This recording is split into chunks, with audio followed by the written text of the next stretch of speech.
The Wild Robot, Chapter 60, The Fish.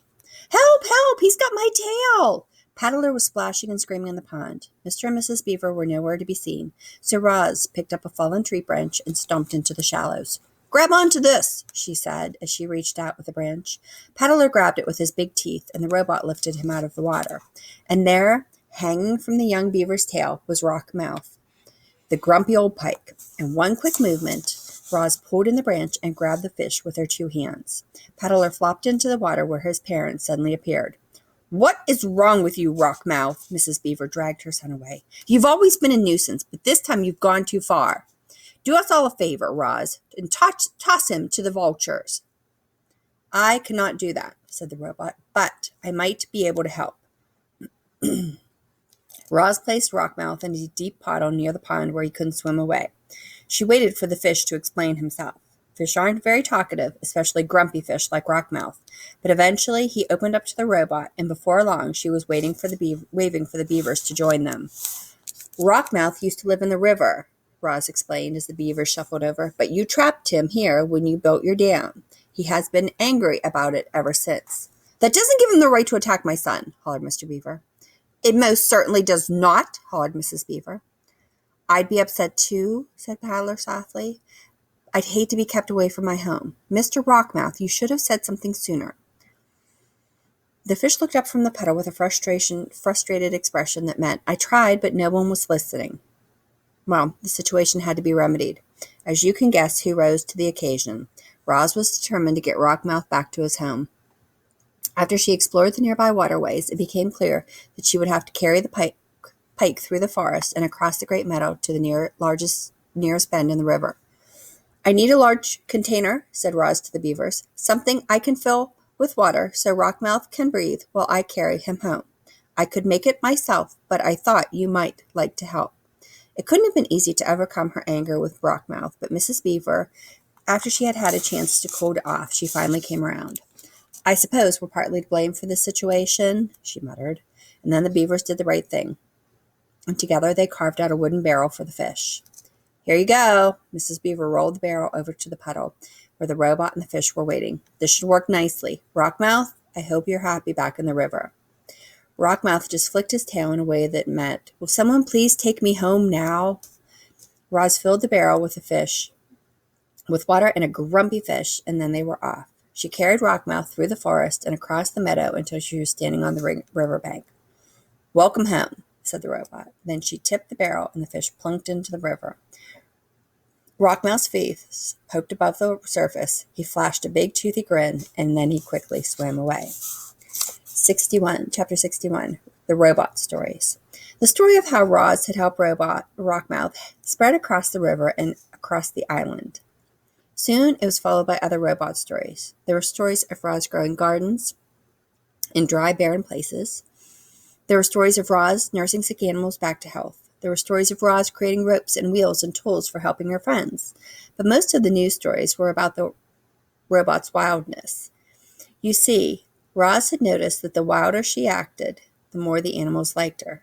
So she barked with the foxes and sang with birds and hissed with the snakes. She romped with the weasels. She sunbathed with lizards. She leaped with the deer. That spring was a very wild time for our robot. Chapter 62, The Return. It was a quiet afternoon in the pond, but the quiet was gradually overtaken by sounds not heard there for many months. The sounds grew louder and louder, and then a flock of geese appeared above the trees. Honk, honk, honk. Most of the flocks of geese move lazily through the sky and trail off in wobbly lines. But not this one.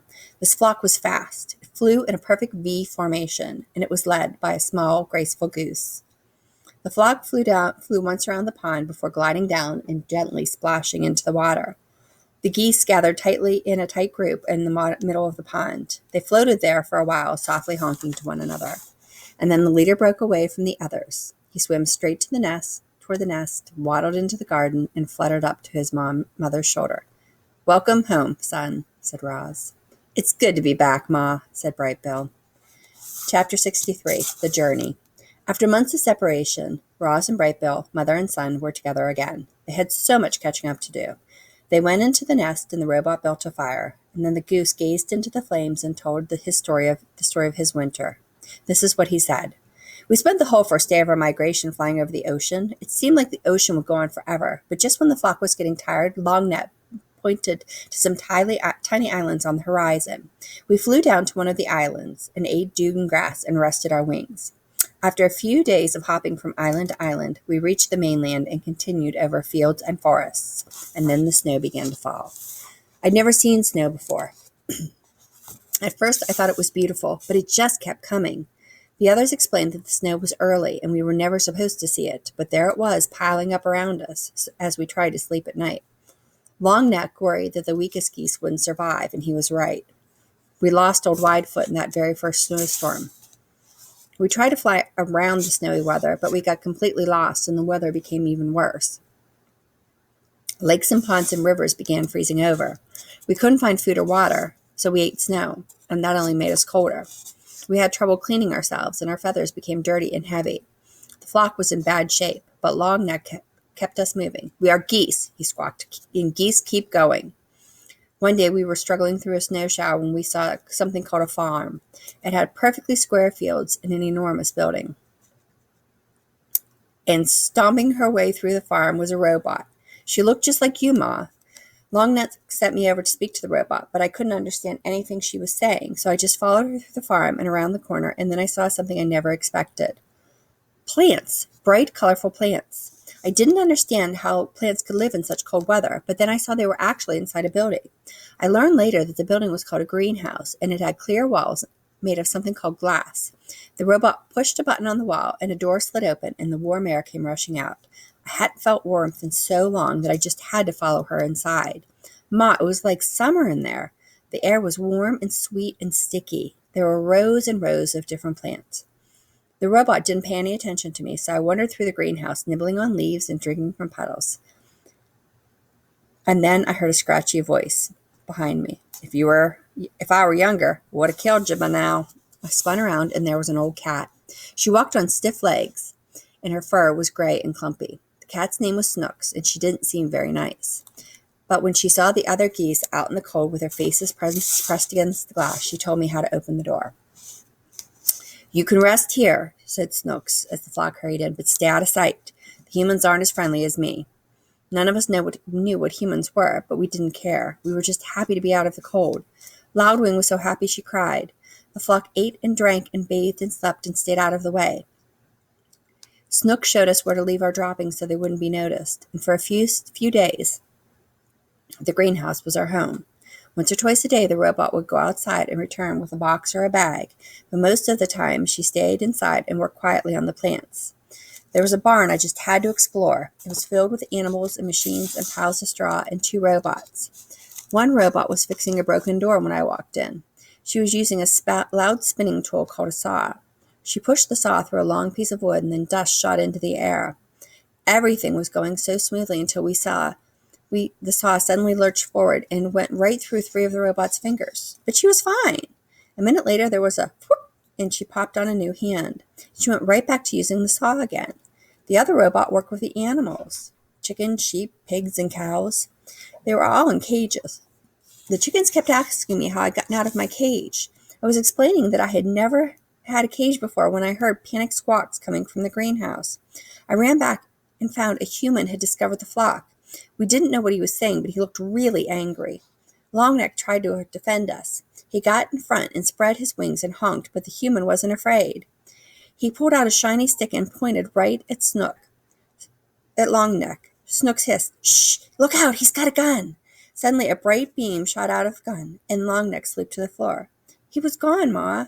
The flock was so scared. We fluttered around and honked and knocked over plants, but the human kept moving toward us, pointing. So I pecked the button to open the door, and we ran outside into the cold and flew away as fast as we could.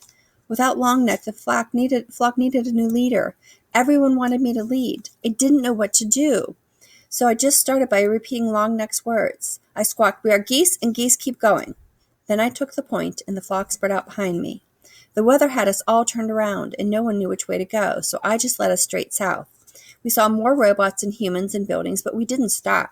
We knew we were way off course when we saw the ocean again, but at least it was a little warmer by the water, so I decided to follow the coastline for a while.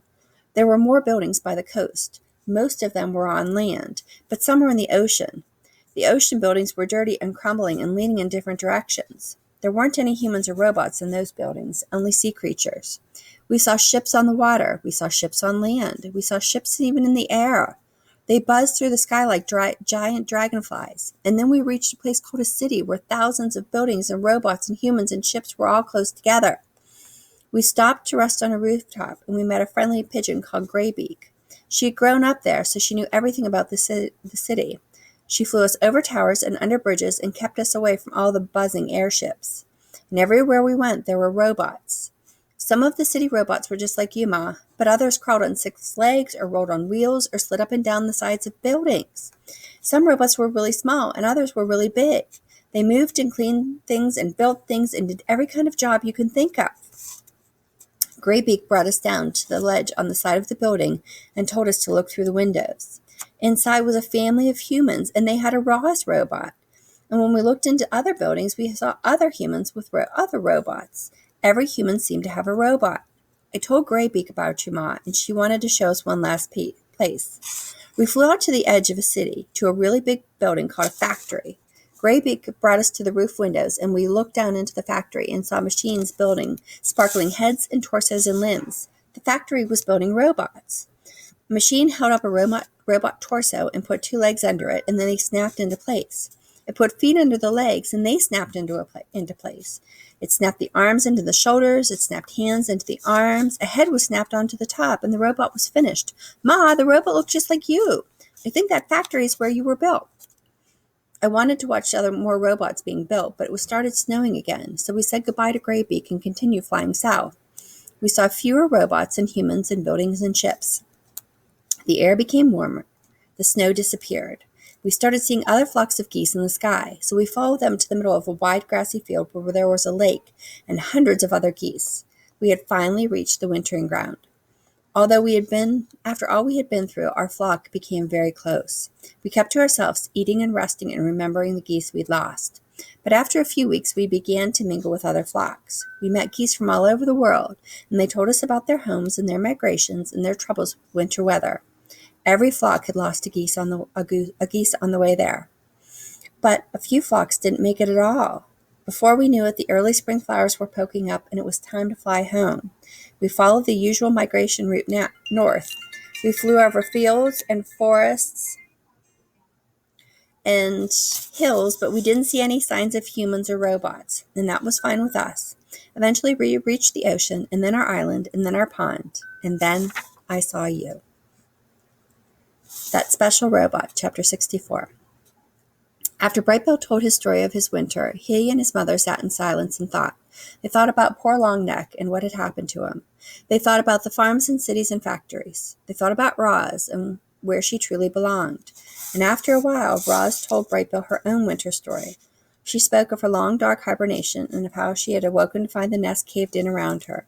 She spoke of blizzards and frozen animals. She spoke of many lodges she had built and the one that had caught fire. But mostly she spoke of all the friendships she had forged. I used to think you were the only animal who would ever care about me, she said to her son. I worried that without you, I would be alone again. But I was not alone. In fact, I made new friends, all on my own. And I think the other animals might actually like me. Of course they like you, Ma. You're the most likable robot I've ever seen, and I've seen a lot. That was true. Brightbill had seen hundreds of different robots that winter, and none of them were anything like Roz. None of them had learned how to speak with the animals, or had saved an island from the cold, or had adopted a gosling. As he sat there watching the robot's animal gestures and listening to her animal sounds, Brightbill realized just how special his mother really was.